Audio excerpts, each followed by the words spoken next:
About 5 years ago, I worked as a private investigator. It's not like the movies. Mostly sitting in a parked car for hours, watching, waiting, documenting. During my time doing that work, I handled a lot of cases. But there was one case that I still think about. One case that showed me just how dark a person can become when obsession takes over completely. I met Sue about 6 months into my pie career. She was sharp, driven, and completely self-made. She had built a company from almost nothing. One of her investors was a man I'll call Steve. Always dressed like he was heading somewhere important. Drove a Corvette. Almost immediately after the investment, Steve changed. The calls started first. Constant, relentless, at all hours. She was afraid to change her number. Afraid to go to the police.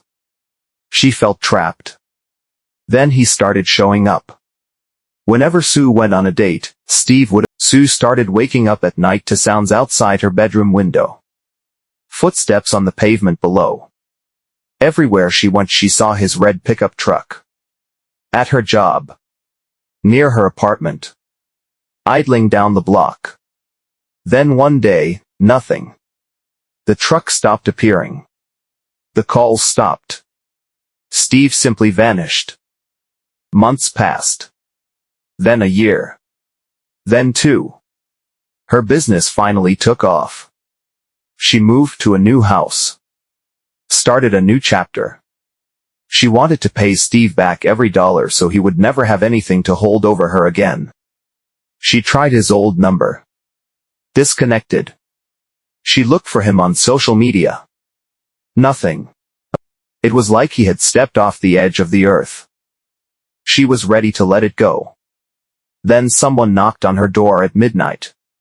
She looked through the window and saw a tall figure in a hood standing on her porch. No face visible. Just standing there. Patient. Her gut told her it was Steve. She didn't answer. The figure stood there for 20 minutes, then walked away into the dark. The first thing I found was that Steve was almost certainly not his real name. I traced similar patterns in other towns, different names, different identities, always the same role. Wealthy, generous, charming. Winning the trust of women.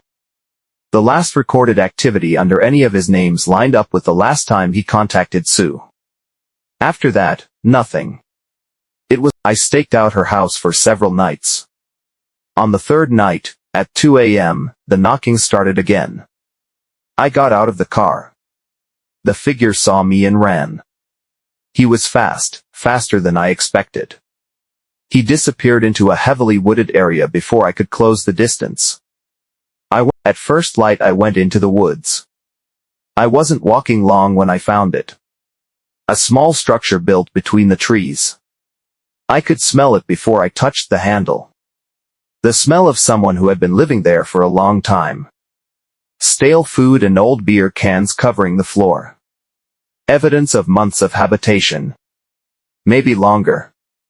And then I saw what was sitting in the center of the space. A wheelchair. In the wheelchair sat a mannequin. The head had been covered with carefully applied makeup and a blonde wig.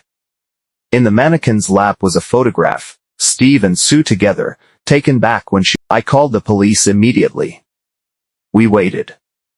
Not long after they set up, the figure came back. He walked to the shed, opened the door, went inside. And started talking to the mannequin. The officers knocked on the door.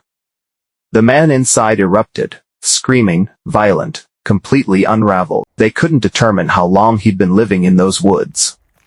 Watching her house from the trees. Whatever had happened to him in the years he'd been missing, it had consumed him completely. We never got real answers. He never tried to break in. Whatever he was doing out there, it existed entirely in his own mind. A world he had built around a woman who had simply moved forward with her life. Some things you don't fully recover from. You just learn to keep moving.